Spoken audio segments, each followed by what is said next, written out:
percaya sama gue lah. Yang udah korup-korupnya udah kaya-kaya tuh disingkirin juga nggak apa-apa. Ada yang lebih ekstrim lagi gitu nggak? Kalau yang tua-tua nggak mau berubah nih, kayak gue dulu kan Jakarta gini, gue singkirin, nggak ada jabatan, duduknya situ, tempat gaji. Lebih baik gue gaji lu tiap bulan, asal lu nggak punya kuasa nyolong duit, hemat banyak. Lebih hemat ngegaji nggak kerja. Iya, gampang kok. Jadi suruh ASN yang nggak mau ini, gue gaji lu duduk di situ, baca koran. Bila perlu lu belajar AI tuh, pakai itu notebook LM tuh, bikin analisa kasih gue tiap hari selembar. Duduk situ baik-baik, cari berita lu. Buset, lebih berguna, nggak ada Dan kuasa. gue kira dia lebih kena stroke lebih cepat. Kalau oknum yang punya simpanan, nggak ada simpanan punya duit lu. Iya, betul. Punya piaraan lu mati lu. Pusing tuh. Gaji doang, gaji utama diambil bini lu lagi kan. Iya, udah. Uang nakal lu kan nggak ada lagi lu. Itu kan.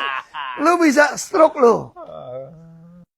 Ya, teman-teman, ini juga bisa jadi salah satu pesan kepada Pak Prabowo Subianto bahwa Pak Ahok mengatakan bahwa yang korup-korup itu ya disingkirin saja, ya bahkan digaji tidak melakukan apa-apa pun itu lebih untung daripada dia melakukan apa-apa malah melakukan tindakan korupsi. Nah, teman-teman, ya memang pemimpin yang memiliki visi misi memberantas korupsi ini adalah pemimpin yang selalu kita nanti-nantikan, karena masalah terbesar di negara kita ini adalah masalah korupsi. Ketika korupsi ini yang sering dikatakan oleh Pak Ahok bahwa ketika korupsi itu sudah diatasi, ketika korupsi itu sudah diberantas, maka semuanya bisa berjalan dengan baik. Baik itu program-program unggulan pemerintah bisa berjalan dengan baik. Kenapa? Karena ada dananya, ada budgetnya. Nah, bagaimana pemerintah melakukan atau menyukseskan program-programnya kalau tidak ada dananya, akibat ya sudah habis di ya korupsikan oleh oknum atau pihak tertentu. Nah, jadi ini sangat penting sekali untuk dicatat oleh sebagai pemimpin, teman-teman, bahwa pemberantasan korupsi itu sangat penting sekali. Ya, kemudian ya keadilan sosial bisa diterapkan di tengah-tengah masyarakat. Ya, bisa membantu masyarakat yang miskin. Ya, dan itu semuanya bisa dilakukan ketika korupsi sudah diatasi. Makanya sangat penting sekali ketika negara bisa menjadi negara maju, maka mereka sudah melakukan tindakan pemberantasan korupsi. Makanya sangat penting sekali kepada Bapak Presiden Prabowo Subianto untuk mengesahkan undang-undang perampasan aset atau juga menghukum mati para koruptor tersebut, karena ya akibat dari satu oknum koruptor, oknum pejabat yang melakukan tindakan korupsi, maka jutaan rakyat yang menderita. Nah, kalau kita lihat secara akal sehat, teman-teman, daripada jutaan rakyat menderita, lebih baik yang satu ini dimatikan saja.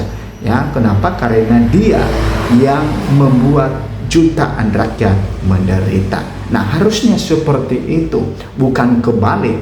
Nah, jadi ini memang fokusnya harus ya, makanya untuk calon-calon presiden dan wakil presiden ke depan, teman-teman, kita harus melihat visi misinya seperti apa.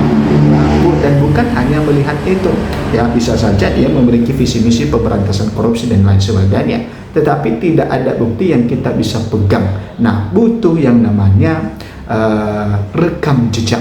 Ya, rekam jejak itu yang membuktikan apakah orang ini memang benar-benar serius untuk memberantasan korupsi atau tidak. Nah, kalau kita melihat rekam jejak Pak Ahok, teman-teman, sangat-sangat kita percaya bahwa ketika Pak Ahok menjadi seorang pemimpin di negeri ini, ya menjadi presiden atau wakil presiden, maka para koruptor itu akan ketar-ketar. Koruptor itu pasti akan dibumi hanguskan. Dan ini adalah satu cita-cita kita sebagai masyarakat biasa, teman-teman. Makanya untuk ketika memilih pemimpin itu harus melihat rekam jejaknya, harus bukan karena kita senang terhadap sosoknya atau karena kepercayaan kita sama, atau karena kita sudah pernah mendukung dia dan kita menjadi terus-menerus loyalis terhadap dia, ya walaupun sering dia melakukan tindakan-tindakan yang kita tidak sesuai, yang kita anggap itu hal yang salah, maka ya jangan seperti itu. Kita harus menggunakan akal sehat. Kita harus memandang ke depan di tahun 2045, siapa yang bisa membawa Indonesia ke arah sana. Karena ya untuk menjadi negara emas itu tergantung dari pemimpinnya, teman-teman. Ya, seperti yang sering disampaikan oleh Pak Ahok, kalau kepalanya sudah busuk, maka pasti di bawahnya itu akan ikut busuk juga. Tapi kalau kepalanya itu tidak busuk, bisa memberikan teladan, bisa memberikan contoh, dan tegas, tidak melakukan juga tindakan-tindakan yang tidak sesuai, maka yang di bawahnya itu pasti takut melakukan hal itu. Dan itu memang hukumnya, teman-teman. Artinya bahwa anak buah itu sebenarnya hanya melihat contoh dari atasan seperti apa. Tapi kalau atasannya ya tidak mau peduli, ya atasannya ya membiarkan begitu saja, maka dia akan jor-joran melakukan tindakan-tindakan atau penyelewengan. Nah, teman-teman, ya silakan memberikan komentar Anda, dan kita mengharapkan Indonesia menjadi negara maju yang menjadi negara emas di tahun 2045 nantinya.